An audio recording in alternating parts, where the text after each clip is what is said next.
궁금해하는 나체 소리 검색이 안 되더라고. 유튜브에 로컬 레피드 3 검색해도 너무 정보가 없어.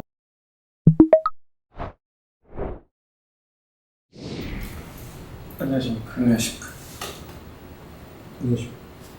안녕하십니까. 전국에 계신 삼삼오TV 여러분, 오랜만에 인사드리겠습니다. 오늘 광교 형님이랑 저랑 합정해서 모였는데요. 모두가 궁금해하는 나체 소리 검색이 안 되더라고. 유튜브에 로컬 레피드 3 검색해도 너무 정보가 없어. 그래가지고 오늘 저희가 모여가지고 휠에 대한 얘기를 좀 나눠보도록 하겠습니다. 최근에 이제 로발 레피드 이제 3세대가 발매가 됐어요.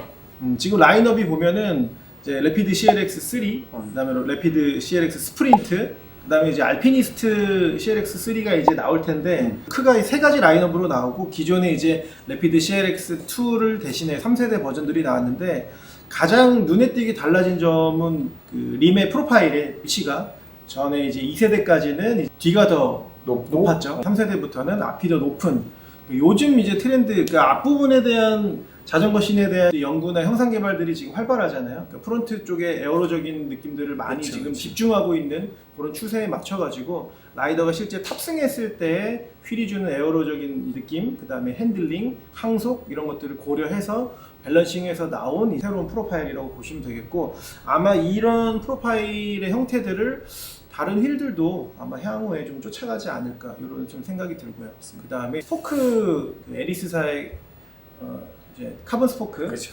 티타늄 니플을 겸비한 카본 스포크로 제작이 된 거, 가장 큰 특징이죠. 가장 특징이죠. 그래서 2세대에 비해서 무게가 굉장히 많이 줄었어요. 그렇죠. 거의 뭐 200g 정도 줄은 것 같아요. 그리고 이 스프린트 같은 경우에 기존의 CLX 64를 대체해가지고 60mm대급이 정리돼서 나왔는데, 이게 실제 무게가 뭐 림테이프 포함해가지고 1395g 정도 되거든요. 그래가지고 60mm대급의 에어로적인 항속성이 있는 휠 중에 이 정도 무게는 나쁘지 않다. 그리고 실제 저희 실장님이 스프린트를 운영을 하고 있고, 저는 레피드 3를 타고 있는데, 공통된 의견은 뭐냐면 생각보다 케이던스 유지가 좀 쉽다. 처음에 조금 걱정을 했거든요. 60mm대급 휠을 오랜만에 사용을 하다 보니까 케이던스가 잘 안 나오거나, 그리고 기존에 쓰시던 휠이 또 알피니스트 2였단 말이죠. 알피니스트 2 대비 그런 반응성이나 경쾌함이 너무 동떨어지면 어떡하나 했는데, 생각보다는 그 갭이 적다.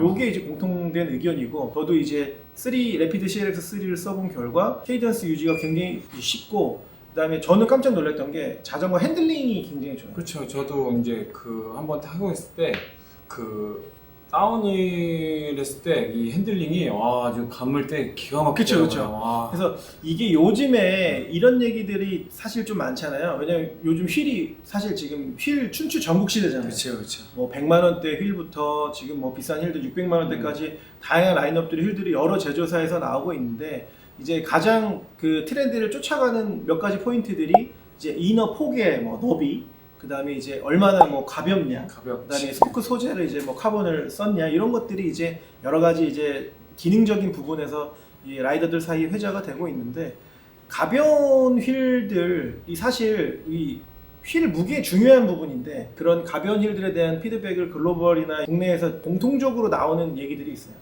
가벼운 게 능사는 아니다. 그렇죠. 아 진짜로 이거 어떻게 생각하세요? 뭐 조심스러운 부분이긴 한데, 가벼우면 좋긴 좋지. 그치. 네, 근데 그만큼 내 강성이 받쳐주냐 이거지. 네. 그래서 이 가벼운 게 능사가 아니다는, 예전에 사실 이 디스크 브레이크 휠들, 디스크 타입의 휠들이 많이 지금 있는 현 시점 이전에 한 12년, 13년 전에 그때도 이런 이야기들이 사실 많았죠. 제가 실제로 이거는 뭐 제 개인적인 경험담이긴 하지만, 저는 아직도 그 휠을 갖고 있거든요. 마빅 CCU. 마빅 CCU가 림브레이크 버전 아직도 제가 가지고 있는데, 예뻐서 가지고 있는데, 반응성은 나쁘지 않은데 항속성이 안 좋아요, 정말. 진짜로. 그래서 그 휠을 탈 때마다 그게 제일 아쉬웠어요. 그래서 되게 그때 당시에도 이게 500만 원대 이상 했던 고가 휠이었는데, 그런 부분들이 좀 아쉽다. 근데 이런 것들이 지금 이 시대에 와서도 가벼운 힐들을 탔을 때 느끼는 부분들이, 안 좋은 피드백들이 그런 데서 나오는 것 같아요. 가볍고 항속성이 좋고 핸들링이 좋으면 최고인데, 그 밸런스를 만약에 한 군데라도 깨가지고 경량을 했다, 그러면 항속성이랑 핸들링이 안 나오는 거거든요. 그다음에 추가로 이거는 이제 논 얘긴 하지만 뭐 핀치 플랫이라든지 실제로 어떤 라이더들이 퍼포먼스를 정말 굉장히 끌어서 레이스해야 되는 경우에 휠이 주는 안정성이라든지 뭐 비드가 좀 두꺼워진다든지 뭐 이런 것들에 대한 것들이 이제 경량에서는 사실 구현이 안 되기 때문에 그런 여러 가지를 종합했을 때 믿음, 소망, 사랑이 합쳐져서 우리가 절실하게 되듯이 가벼움, 핸들링, 항속성, 그 다음에 추가적으로 휠에 대한 어떤 그 소재적인 안전성 이런 것들이 복합적으로 완성이 돼야 결과적으로는 좋은 휠이고, 그런 휠들을 만들려면 기본적으로 그런 휠을 만들어왔던 데이터들이 어느 정도 쌓여있는 브랜드들이 아무래도 그런 휠들을 그런 여러 가지의 종목에 입각해서 좀 만들지 않겠냐, 이런 생각들을 좀 하는 거죠. 그래서 어쨌든 휠의 요즘 춘추 전국 시대에 대한 얘기, 가벼운 휠들에 대한 얘기를 해봤는데 이 얘기를 왜 굳이 꺼냈냐, 그러니까 아까도 얘기했지만 휠은 이제 뭐 경량, 무게 대비 경량, 그러니까 강성이란 얘기죠. 무게 대비 경량, 항속성, 핸들링, 요 세 가지가 좋은 밸런스로 결합해야만 우리가 이제 진짜로 좋은 휠이라고 좀 얘기를 하는 거다, 이런 걸 했고, 그 다음에 한간에 좀 그런 얘기들도 많이 하시더라고요. 제가 뭐 어떤 휠을 사가지고 테스트했는데 똑같은 코스를 내가 열심히 달렸어, 뭐 한 40km 열심히 달렸어 쭉. 근데 기록이 그렇게 큰 차이는 없다. 가벼운 게 뭐 가볍거나 금액이 차이가 많이 나는 휠도 기록이 큰 차이는 없다. 근데 이제 어떤 얘기를 하냐면, 근데 내가 느끼는 피드백은 좀 다르다. 그러니까 기록은 큰 차이가 없어도 그 휠을 운용을 할 때 그 휠이 주는 나한테 라이딩의 어떤 좋은 피드백이 있어요. 뭐 리듬감이라든지 어떤 그 주행할 때 질감이라든지 그런 것들이 사실 좋은 피드백이 좋은 결과로 이어지는 경우도 많기 때문에, 그런 부분들도 우리가 단순히 어떤 코스를 탔는데 기록이 같다 그래서 그 휠이 그럼 같은 뭐 레벨의 휠이냐 이렇게 단정짓기는 사실 좀 어렵죠. 이런 부분이 있다라는 거를 좀 한번 이렇게 좀 말을 해보고 싶었어 내가. 그리고 솔직히 이뻐. 요번에 화이트 유광이 나와갖고. 그렇죠. 그다음에 맞아, 또 바뀐 게 그거지. 기존에는 우리가 검정 무광에 이제 검정 무광의 검정 데칼, 그다음 화이트 데칼 이렇게 운용됐지만 지금 화이트 데칼 선택하면 림 표면이 전체적으로 유광. 예. 그래서 이게 유광 프레임에다가 매칭을 하면은 굉장히 예쁘더라고요. 그렇다. 근데 뭐 무광 기존 것처럼 이제 무광의 검정 데칼은 구매하시면 또 데칼을 맞아요. 그 데칼도 이제 지급을 해주기 때문에 아까 그 저 실장님 타는 스프린트가 검정색 휠에다가 흰색 데칼을 한 개체를 아까 사진을 찍었거든요. 거기에 이제 아마 사진 나갈 텐데, 그런 식으로 좀 프레임의 어떤 유광 무광에 따라서 휠 컬러 매칭을 하시는 것도 이제 한 가지 재밌는 포인트가 좀 될 수 있을 것 같습니다. 근데 한 가지 좀 이제 걱정은 이제 발매 가격이 좀 이제 비싸다, 이런 얘기들이 좀 있긴 한데, 이런 여러 가지 제작 환경이나 이런 것들을 고려하면 이 정도 금액 수준은 사실 원래 우리가 예상했던 발매가보다는 사실 좀 저렴하게 나온 거긴 하잖아요. 그렇죠. 이런 부분들이 근데 시장에서 어필이 가격적으로 되냐 안 되냐, 이거는 이제 현 상황에 따라 좀 다르긴 한데, 가격대가 조금은 이제 있다, 이런 부분들 조금 아쉽긴 한데, 전체적으로 지금 휠을 운용을 했을 때 만족도는 꽤 높은 편이에요. 네. 아주 좋아요 저는. 나는 이제 다운힐 코너 감을 때 아주 기가 막혔어요. 그래서 지금 3세대는 28C 기준으로 최적화를 했다. 그치. 이게 2세대랑 다른 점이고, 요 기술 개발 배경을 보니까 휠을 만들고 28C를 선택을 한 게 아니고 26C, 28C, 30C 타이어를 먼저 테스트했을 때 여러 가지 요즘 환경에서 28C가 가장 빠르다는 결론을 냈고, 거기에 맞춰가지고 휠을 최적화하다 보니까 이너가 21mm가 나온 거지. 왜냐면은 아까 얘기했듯이 요거는 핸들링하고 좀 관계가 있는 거예요. 네, 핸들링이라든지 직풍이라든지 이런 것들에 대해서 어느 정도 안정성 밸런스를 맞추려면 이너폭을 21mm를 만들어서 이제 28C 타이어랑 최적화를 했다. 요게 이제 기술 개발 포인트더라고요. 이런 것들이 이제 2세대, 3세대 약간의 좀 다른 점이라고 좀 볼 수가 있고요. 그 다음에 아까 그 휠에 대한 어떤 안전성에 대한 얘기 했잖아요. 이런 거는 잘 얘기하지 않는 부분인데, 휠 스펙이나 휠에 대한 것들을 얘기할 때 이런 부분들 사실 다른 브랜드나 제조에서 얘기 안 하잖아요. 핀치 플랫이라든지, 그다음에 비드가 지금 두꺼워진 내용이라든지 이런 부분들. 그래서 눈으로 보기에도 후크 비드가 굉장히 두꺼워졌다. 그래서 그로 인해서 핀치 플랫 보호력이 기존 2세대에 비해 39% 정도 증가했다. 그래서 홀 같은 거를 아주 세게 밟았을 때라든지 이런 부분에 있어서 실제 어떤 극악한 레이스에서도 이런 부분들이 사실 레이스의 그 뭔가 끝을 좌지우지 할 수 있는 거잖아요. 레이스가 가능하냐 불가능하냐를 결정짓는 뭐 중요 요소가 될 수 있는 부분이기 때문에 이런 부분들도 꼭 한번 설명을 좀 드려보고 싶었어요. 그래서 저희가 지금 휠도 휠인데 어쨌든 휠이 좋은 느낌을 받으려면 타이어 선택도 사실 가장 중요한 부분이거든요. 그래서 이제 지금 튜블리스 저 아니요. 저는 무조건 클리쳤어요? 예, 저는 무조건 그 터보 코트. 터보 코트. 매니아. 그러니까 스페셜라이즈드 팀도 터보 코튼을 쓰고 레이싱 온이. 튜브에. 그러니까 라텍스 튜브를 꼭 써야 돼. 그래야 돼. 아, 나 라텍스 튜브는 바람까지. 아니 그러니까 그치. 그러니까 처음에 실을 때 그 딱 그 공기 자기 원하는 세팅에 딱 하고 딱 타면 딱 좋아. 빨리 타고 그러면은 딱 끝내는 거야. 그러니까 뭐 매번 이제 펌프질 하는 거지. 그치. 아침에 그러니까 라이딩 갈 때는 무조건 펌프질. 공기가 체크하고.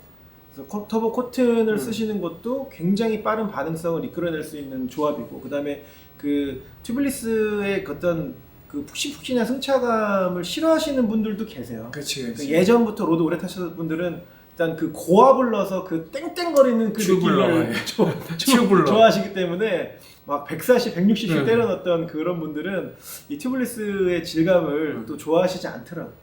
그래서 터보 코튼 28C도 굉장히 좋고, 저는 그 레이스 TLR 저희 회사에서 나온 거 레이싱 온리 버전 온리 버전? 온리 버전이 괜찮더라고요. 와 근데 그거는 와 진짜 그러니까 시합에 쓰고 나갔는데 와 진짜 지우개. 지우개지. 그렇죠. 근데 엄청 깜짝 놀랐어. 왜냐면 터보 코튼 28C가 260g인가 그래요, 타이어가. 근데 레이스 온리 레피드 에어가 이번 신형 나온 게 230g. 한쪽. 와 근데 진짜 완전히 슬릭 타이어인데 그죠? 진짜 잘 굴러. 그건. 그렇게 세팅하면은 어쨌든 이 경쾌함을 좀 극도로 좀 세팅을 해볼 수 있다.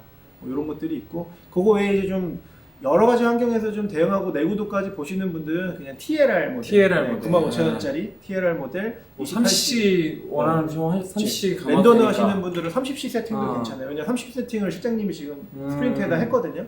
남산에서 우리 내려올 때 그 이렇게 있잖아요. 이렇게 비쌀 놈이 뭐라 그래. 거기를 내려오는데 데미지가 하나도 없어. 그래서 그런 부분들은 확실히 좀 두꺼운 타이어들이 가지는 부분이긴 한데, 그 경쾌한 느낌은 사실 조금 떨어지긴 하더라고요. 그래서 라이딩 환경이나 라이딩 그 주행 스타일에 따라서 그런 타이어를 선택을 하는 것도, 그 다음에 내가 가진 휠하고 잘 매칭을 하는 것도 그 휠이 가진 원래 능력을 잘 끌어낼 수 있는 방법 중에 하나니까 꼭 그 같이 좀 생각을 하셔가지고 좀 조합을 해보시는 게 좋을 것 같고, 그 좀 단점 얘기를 굳이 해보자면 들어있는 그 튜블리스 밸브 있잖아요.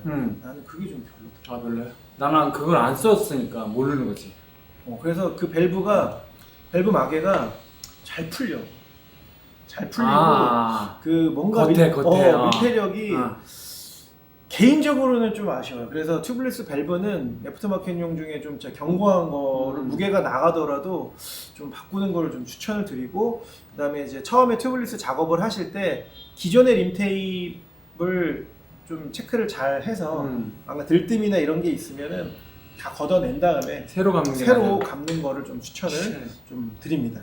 그래서 오늘은 새로 이제 발매한 래피드 이제 CLX 3세대 휠들을 한번 얘기를 해봤는데, 기능적인 부분에 대해서 좀 얘기를 많이 오히려 했고, 그 다음에 요즘 휠에 대한 전반적인 얘기들, 뭐 가변 휠에 대한 뭐 이야기들, 그다음에 휠이 가져야 되는 여러 가지 좀 능력치에 대한 이야기들, 이런 것들을 좀 해봤고, 다음에는 이제 그 알피니스트 3세대가 좀 발매가 되면 로우림 또 엄청 좋아하시잖아요. 로우림 성애자. 아마 국내에서 또 가장 1호로 내려서 타지 않을까 생각이 드는데, 알피니스트 3세대도 한번 우리가 좀 리뷰하는 시간을 좀 가져보도록 할게요. 그래서 지금 개인적으로는 화이트 데칼이 좀 디자인적으로 예쁘긴 한데 지금 현재는 물량이 좀 많이 없는 것 같긴 해요. 그래서 데칼 주니까.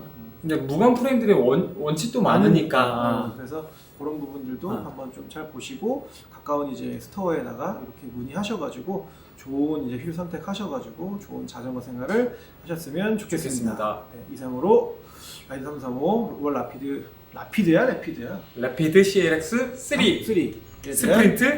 스프린트에 대한 리뷰를 마치도록 하겠습니다. 감사합니다. 스코프 짱? A1 팀 모집한다고 하니까 많은 지원 부탁드립니다. 다음에 봐요.